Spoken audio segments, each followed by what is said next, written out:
বাপৰে হাজাৰ হাজাৰ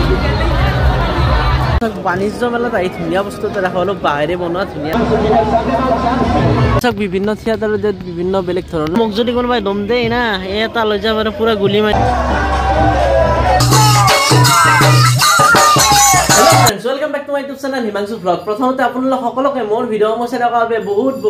বহুত ধন্যবাদ। ৰাতিপুৱা হৈ গ'ল আৰু ৰাতিপুৱা হোৱাৰ লগে লগে মোৰ প্ৰেছৰ কাম আৰম্ভ হৈ যায় আৰু এতিয়া প্ৰেছৰ কাম অকনমান কৰি লওঁ। যিখিনি কাম আছে অতি সোনকালে কৰিব লাগিব কাৰণ গধূলি হ'লে ৰাস চাব যাব লাগিব আৰু যিহেতু আপোনালোকে কৈ আছে যে ডেইলি ভ্লগ লাগে ৰাসৰ গতিকে মই দিবলৈ চেষ্টা কৰি আছো আপোনালোকক আৰু যিহেতু দিনত অলপ কামো থাকে আৰু দিনত ইমান যাই ভালো নালাগে কাৰণ দিনত বেছি মানুহ নাথাকে আৰু লাইটৰ ৰমক জমক নাথাকে গতিকে ৰাতি বহুত মানুহ হৈ যায় আৰু লাইটৰ ৰমক জমক হাহাকাৰ একদম বঢ়িয়া লাগে মানে মজা যিহেতু আমাৰ কাষতে ৰাস আৰু আপোনালোকেও কৈ থাকে যে ভ্লগ বনাব লাগে আপোনালোককো দেখুৱাম আৰু মই এপাক মাৰি হোক গতিকে আজিও যাম কিন্তু প্ৰথমতে কামখিনি কৰি লওঁ আহি পালো নলবাৰী হৰি মন্দিৰ আৰু ইয়াত চাওক বেলুন চেলুন লৈ আহিছে পোৱালীবিলাকে তো বলক ভিতৰলৈ সোমাই যাওঁ আৰু চাওক যোৱাকালিতকৈ আজি আৰু বেছি মানুহ হৈছে মানে যিমানে দিন গৈছে সিমানে মানুহ বাঢ়ি আছে এইফালে মানুহ আৰু ইফালে বহুত মানুহ এইখনে হ'ল বৃন্দাবন কৃষ্ণৰ বৃন্দাবন আৰু বৃন্দাবনত চাওক গোপীসৱৰ সৈতে কৃষ্ণই ৰাসলীলা কৰিছে মানে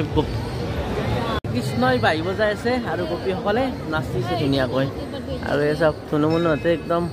চাই গৈ আমি গৈছো মন্দিৰৰ ভিতৰত মানে মঞ্চৰ ফালে গৈছো ক'ত কি হৈছে চাই লওঁ পুতলা নাচ চোৱা মানুহ সেয়া চাৰিওফালে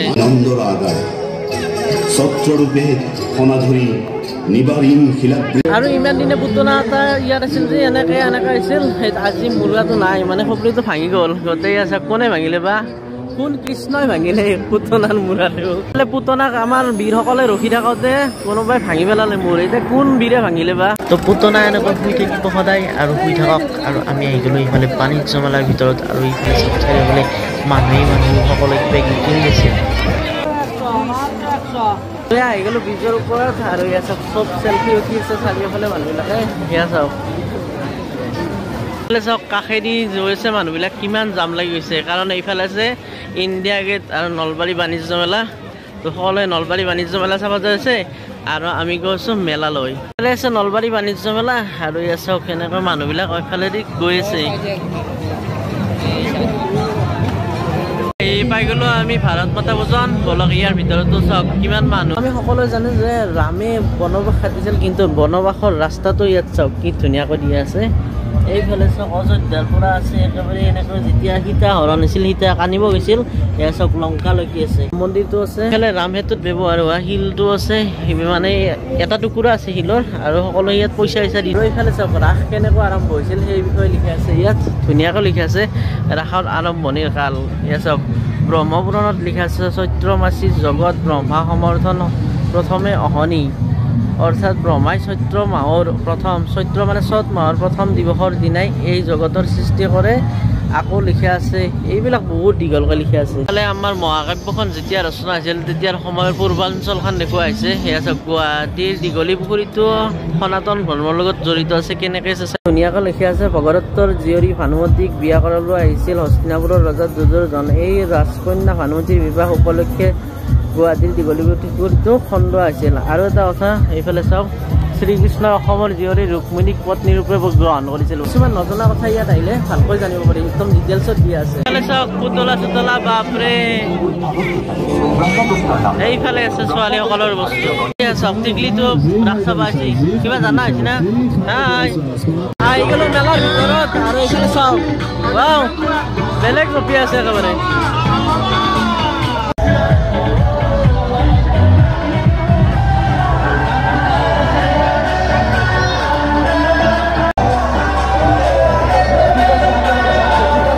মেলাখনৰ ভিতৰত এইখিনি ঠাইত বহুত মানুহ হয় কাৰণ ইয়াত চুনামি আহি যায় চুনামি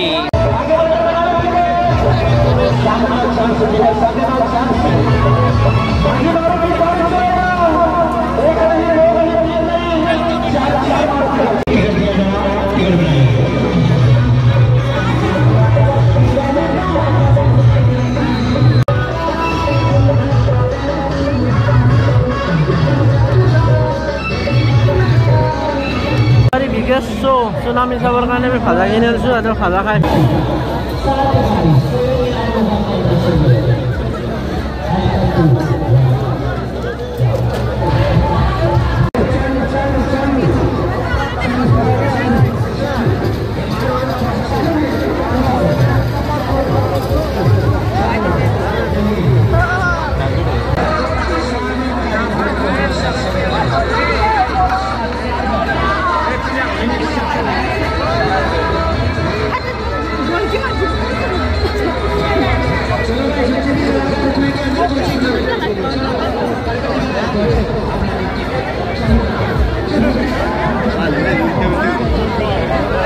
ধুনীয়া ধুনীয়া আইচক্ৰীম লৈ ল'লো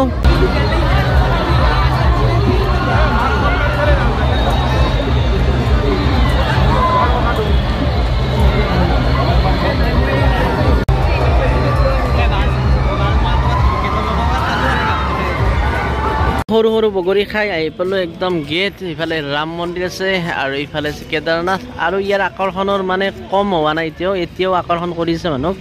এসব ফটো তুলি আছে আৰু বহুতে সুধি আছে যে থিয়েটাৰ কোন দিনৰ পৰা আৰম্ভ হ'ব থিয়েটাৰ আৰম্ভ হ'ব 21 তাৰিখৰ পৰা আৰু শেষ হ'ব 27 তাৰিখে আৰু ইফালে আছে থিয়েটাৰৰ পোষ্টাৰসমূহ সব বিভিন্ন থিয়েটাৰৰ বিভিন্ন বেলেগ ধৰণৰ ৰাজলক্ষ্মী থিয়েটাৰ ইফালে আছে বৃন্দাবন ইফালে আছে বৰদৈচিলা এইফালে আছে ইতিহাস এনেকৈ গোটেই ৰাস্তাটোতে থিয়েটাৰে থিয়েটাৰ চাৰিওফালে কিমান থিয়েটাৰ চাব আৰু এয়া এই পাই গ'লো নলবাৰীৰ হাট আৰু নলবাৰীৰ হাটৰ বাহিৰত যি বিজ্ঞান বনাইছিল মানে ধুনীয়াকৈ আৰ্ট কৰিছিল হৈ গ'ল হল মানে আগতে হ'ল মই দেখুওৱা নাই আৰু এতিয়া যাম আমি নলবাৰীৰ হাটৰ ভিতৰত এটা চেল্ফি পইণ্ট দিছে যিসকলে চেল্ফি উঠে চেল্ফি উঠিব পাৰে দালিৰ কবিতা আবৃত্তি চলিছে নমস্কাৰ